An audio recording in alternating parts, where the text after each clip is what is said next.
Hey, welcome back to Fight Promoter University. This is Money Talk, so we're going to talk a little bit more about the business side of the sport, both boxing and MMA, as well as some other perspectives from managers, promoters, matchmakers, etc., so you can get a different side of the sport. So today I wanted to talk a little bit about what's been in the news lately, which is UFC Fighter Pay. And you've seen it in the news lately with Jake Paul making waves on social media, talking a lot of shit to Dana White, saying fighters need to be paid better.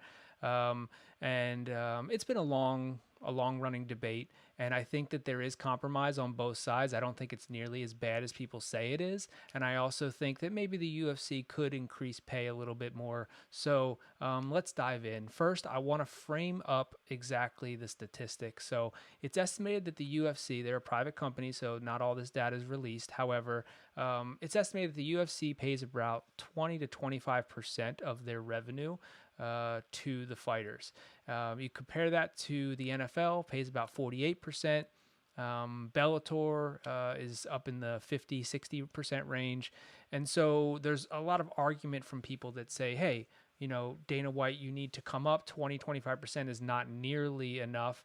And so let's dive into that. First of all, from the Jake Paul perspective, I don't hate the guy. I actually love what he's doing with boxing and his events, etc.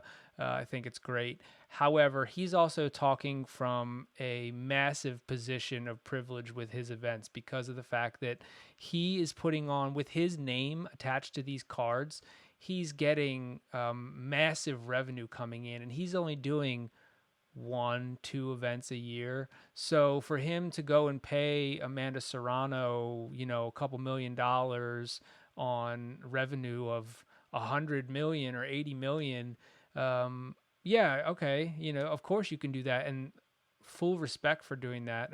She's been in her career in the business for a long time, very talented fighter, and probably one of the top female fighters in the world. So yeah, she deserves it, and I love that he's doing it. However, what Jake Paul fails to understand is that the UFC is a business. They have massive overhead. They have to do a lot of these shows yearly. I think they do multiple shows a week, over 100 a year. So it's a lot more than just taking one brand. So it's basically he's comparing his situation to the UFC's, which the only comparison would be like if the UFC was only in the business of doing Conor McGregor fights once or twice a year.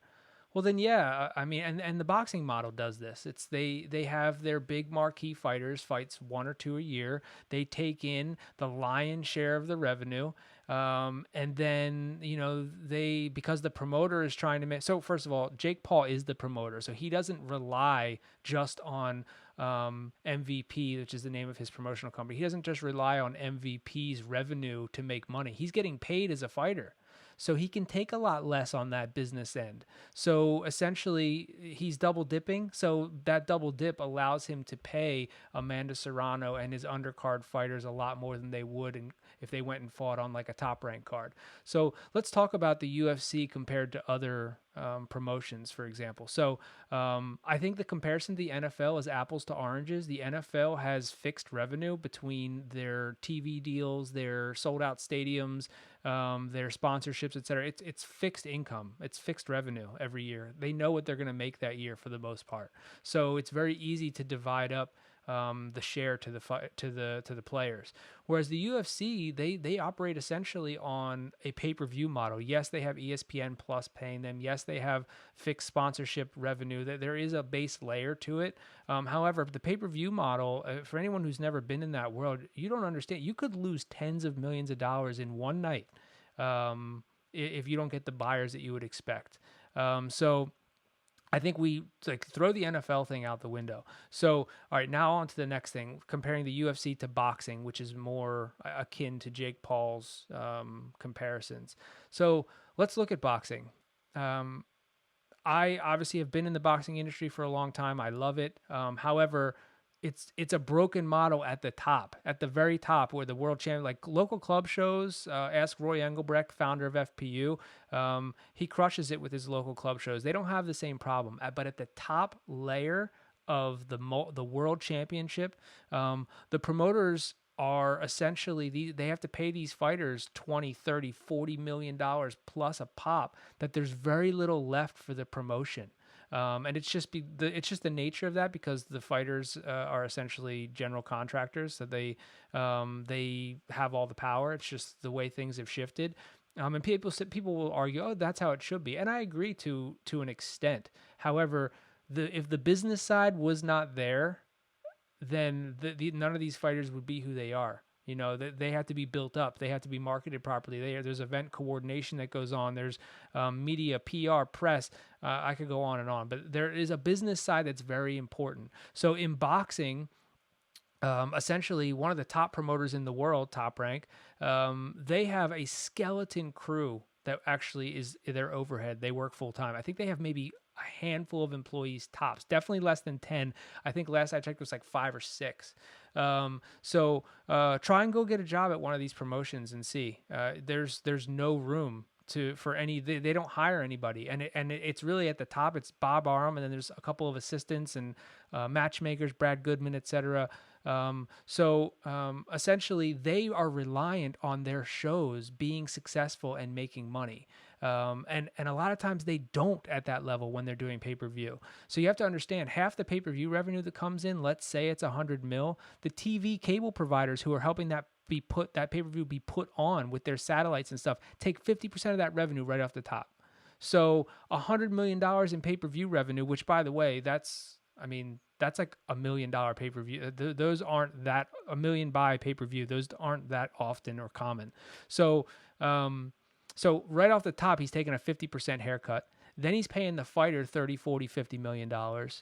So then he's essentially relying on ticket sales and sponsorships, which again, fighters get upside on all that. They have to pay taxes. They have to pay their overhead. So there's not as much left as you think. Yeah, they can make a killing on a Manny Pacquiao Floyd Mayweather pay-per-view, but I just named the only 2 fighters that can sell like that. Maybe Canelo is, well, not maybe, definitely Canelo as well. But Canelo is his own promoter, so he's not letting Matchroom Sports get as big of a slice of the pie that they normally would on some of their other fighters. So Dana White broke that model successfully, and I love that he did it. However, it's very difficult. He essentially had to build up an entire company of 50 to 100 employees you've got accountants, you've got event coordinators, you've got PR, press, full-time employee. Think of all the people that he's employing. You've got talent managers, matchmakers, it just goes on and on and on. He built a real company. And with building a real company, which, by the way, is responsible for creating MMA or building it to what it is. But with building a real company comes real overhead. And so, and with all that overhead, he is not guaranteed the revenue to cover that overhead. Yes, again, they have the ESPN Plus deal, they have sponsorships, etc. However, they do not have a guarantee that their pay-per-views are going to sell. Look what happened with COVID. A lot of these promotions got shut down. Dana White kept going because he had no choice. He had to pay for his overhead. He didn't lay a single employee off during that time. But people will knock him and talk shit and be like, you don't pay fighters enough. Yeah, maybe that's true. 25% needs to come up. I totally agree. But there's also longevity to consider. He can't guarantee every fighter who's a world champion $10, $20 million minimum per fight, and then they go and retire, or then they go and lose to someone they shouldn't lose to, or then they want to go and fight boxing and lose, and then a lot of their star power gets sucked away.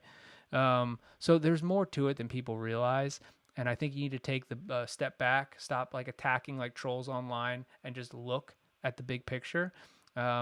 And I love that he's just as a capitalist myself, I just love that he has incentivized fighters to, hey, I'll pay you a minimum, which again, I think it should come up, but he says, I pay you a minimum, now promote, and I'll give you upside on the revenue, the pay-per-view buys, etc. Promote your fight, become a star. I mean, people act like the Conor McGregor treatment. Conor McGregor didn't get gifted that.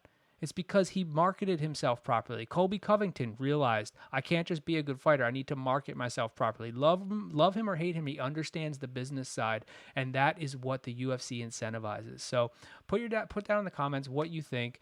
I know that this is a controversial topic, but at the same time, I hope that gives you a little bit better perspective on why Dana White does what he does. And let's see where it goes from here. I think I've noticed he's giving a little bit more bonuses at the end of fights. I think he understands that things need to change slightly. However, it's not nearly as bad as people say, and he is responsible for the sport's growth and continued. He has to reinvest in the business. He's not just going out of business sales every weekend for a pay-per-view.